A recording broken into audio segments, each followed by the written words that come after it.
వచ్చానమ్మా. అత్తయ్య గారు, మీరు ఊరు వెళ్ళిన తర్వాత ఏం జరిగిందంటే, ఏం జరిగింది? మీ అబ్బాయి ఏం చేశారంటే నన్ను పట్టించుకోకుండా ఒక అమ్మాయిని బండి మీద ఎక్కించుకొని తిప్పుతున్నారండి. ఇంటికి కూడా రావట్లేదండి. అస్తమాను వర్క్ అని ఆఫీస్లోనే ఉండిపోతున్నారు. అలా చేస్తున్నాడమ్మా, నేను అసలు నమ్మలేకపోతున్నాను. ముందు మా ఫ్రెండ్ చెప్తే నేను నమ్మలేదండి. తర్వాత నేను చూసాక నమ్మాను. అవునా? ఒక రోజైతే ఇంటికి కూడా తీసుకొచ్చేసారు. ఇదేంటని అడిగితే నన్ను పక్కకు దోసేసారండి. అప్పుడు మీకు ఫోన్ చేద్దామని చూస్తే ఫోన్ కూడా లాగేసుకున్నారు అత్తయ్య గారు. అంత పని చేసాడా నా కొడుకు?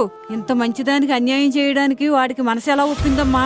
ఎంత పని చేసాడో నేను అసలు నమ్మలేకపోతున్నాను. చెప్తాను, మీ మామయ్య గారితో చెప్పి ఇంట్లో పంచాయతీ పెట్టిస్తాను. అసలు ఈ విషయంలో ఊరుకునేది లేదు. అత్తయ్య గారు, ఏడవకండి, ఊరుకోండి. నీకింత జరిగాక ఏడకుండా ఎలాగుంటానమ్మా? నేను ఇలాగే ఏడిస్తే దిండు మొత్తం తడిసిపోయిందండి. దిండు అంటున్నావేంటమ్మా?